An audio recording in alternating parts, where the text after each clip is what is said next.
I was 31 years old, 3 years into what I genuinely believed was my dream job, a mid-level project coordinator at a logistics firm. Not glamorous. But it was mine. I was good at it. Really good. I'd built relationships across departments. I knew the systems better than people who'd been there a decade. And 18 months before this story begins, I had an idea. Not just any idea. A restructuring concept for how the company handled its entire regional supply chain.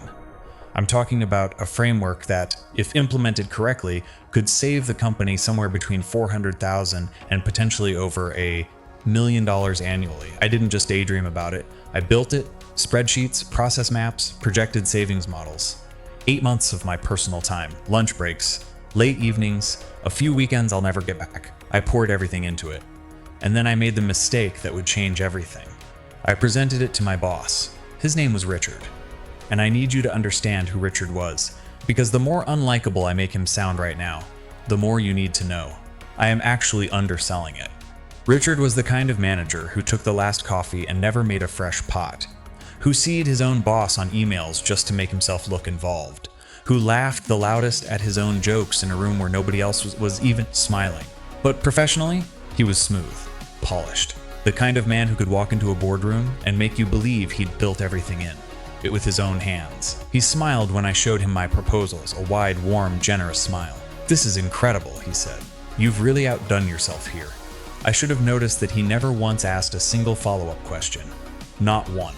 A man genuinely impressed by an idea asks questions. He wants to understand it, poke holes in it, build on it. Richard just smiled and told me he'd take it upstairs. I handed him everything, every spreadsheet, every document, every slide, and then I waited.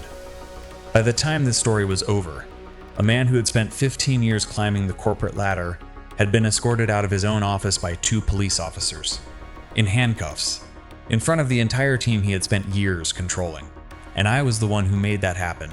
My name doesn't matter. What matters is what he did to me, and what I did about it. Sit tight. Because this story has twists that I still can't fully believe worked out the way they did. And I promise you, by the end of this, you will feel every single second of the satisfaction I felt on that Thursday morning when justice finally showed up. Let's go back to the beginning. 6 weeks passed. I heard nothing. I assumed the proposal was sitting in some queue. Corporate moves slowly. I wasn't worried.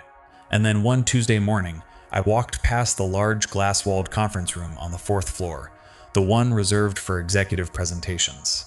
And through the glass, slow, I saw Richard, standing at the head of the table, clicker in hand, presenting to our regional director, the VP of operations, and 3 people I recognized from the parent company's head office.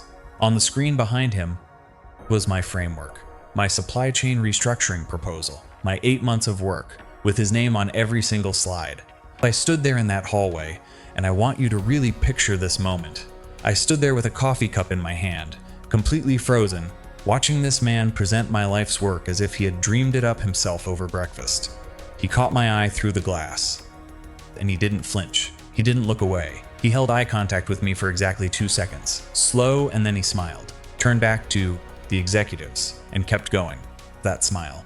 I will never forget that smile for the rest of my life. Because in that moment, I realized he hadn't forgotten to credit me. He hadn't made an administrative oversight. He had planned this, every single part of it. Now, here's where most people would have stormed in there, made a scene, sent an angry email, quit on the spot. And I want you to stay with me here, because what I did instead is exactly why this story ends the way it does. I walked back to my desk, sat down, took a breath, and I started building a file. See, in my anger, I did something smart. Instead of reacting, I started investigating. I pulled every email thread between me and Richard going back 18 months. And what I found over the next 3 days was so much worse than I expected. This wasn't the first time. There was a process improvement report from 14 months ago, submitted under his name, that I recognized immediately. A junior analyst named Sophie had mentioned it to me in passing once. She'd spent weeks on it. Then Richard had reviewed it, and somehow it had gone upstairs with only his name attached. Sophie had left the company 4 months later. I thought about Sophie a lot over the next few days, but I'm getting ahead of myself, because before I could act on any of this, Richard made his next move. And I need to warn you, what he did next is something that still genuinely shocks me when I think about it. I'll get there in a moment. But first, You need to understand what happened the day after that boardroom presentations.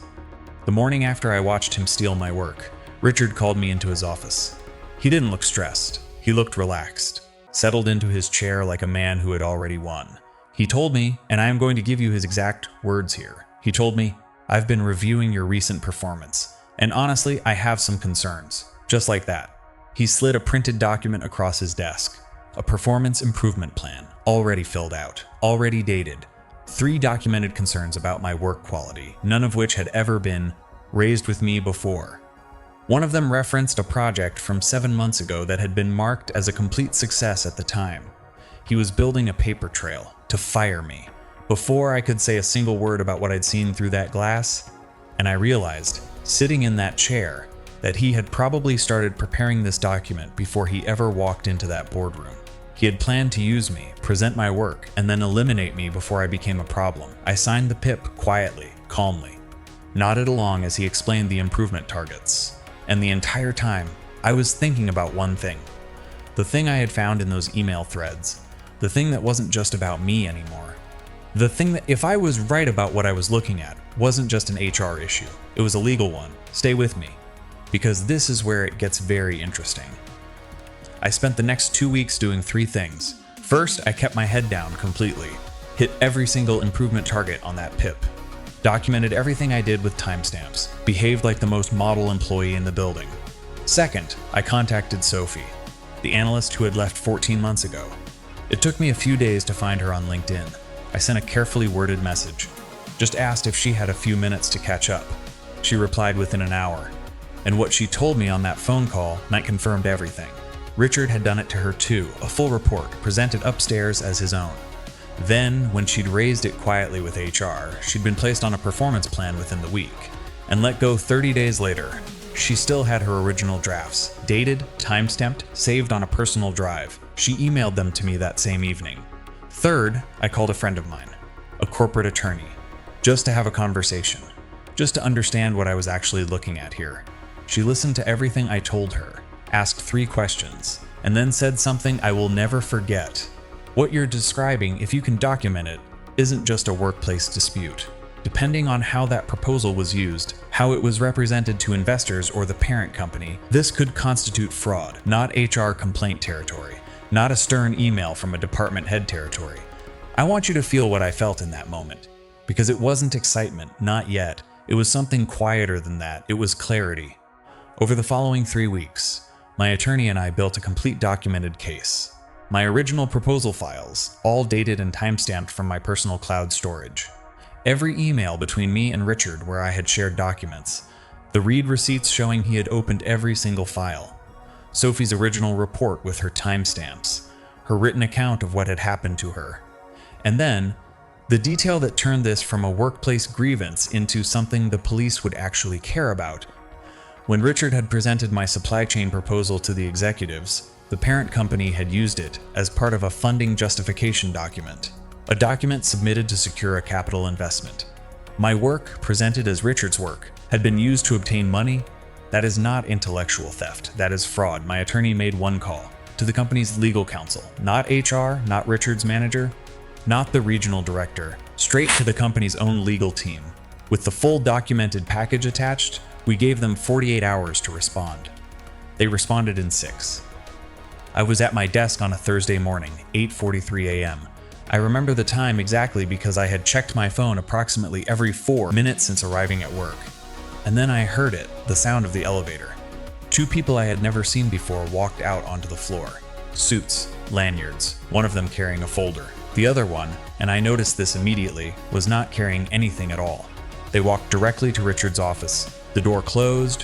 For 11 minutes, nothing. And then the door opened. Richard walked out first. His face was the color of old paper, that smooth, polished composure completely gone. The 2 men walked on either side of him. And as they moved toward the elevator, one of them reached for Richard's building access card and removed it from his lanyard. The entire floor had gone silent. 30-something people, watching their manager of 7 years being walked out of the building. Investigators from the company's external fraud team who had, as I later learned, already been in contact with law enforcement. Richard looked across the floor as he reached the elevator. His eyes swept the room. and for just a moment, they landed on me. I didn't smile. I didn't react at all, I just held his gaze, the same way he had held mine, through that glass conference room wall 6 weeks earlier. The elevator doors closed, and that was the last time I ever saw Richard in that building. Here's what happened after that Thursday morning. Richard was formally charged. The fraud investigation, once opened, found that my proposal was not the only instance of misrepresented work used in communications with the parent company. There were 2 other cases. Neither of the people involved had been as thorough as I was, but their evidence, combined with mine and Sophie's, built a case that was impossible to dismiss. He didn't go to prison. I want to be honest with you about that. He accepted a plea arrangement, paid significant financial penalties, and received a criminal conviction that will follow him for the rest of his professional life. As for me, the regional director called me into his office the Monday after, apologized personally. My proposal was formally reattributed, my name on every document, every slide, every record. 3 months later, I was promoted into a role that Richard himself had been angling for before all of this began. And Sophie, I'm happy to tell you, was offered a consultant contract by the company's legal team as part of the settlement process. A formal acknowledgement of what had been done to her. She called me when she got the offer. We were both quiet for a moment on the phone. And then she said, "I never thought anyone would actually do anything." Here's what I want you to take from this story. Richard thought he had all the power, he had the title, the relationships, the access. He thought I was just another person who would swallow the injustice and move on. What he didn't account for was that I didn't get angry. I got organized. The moment you stop reacting and start documenting is the moment you stop being a victim and start being a threat. That's Karma Filed. Real stories, real betrayal, real justice. If this story hit different, subscribe, because I have 10 more stories just like this one already waiting for you. And trust me, some of them are even better than this. I'll see you in the next one.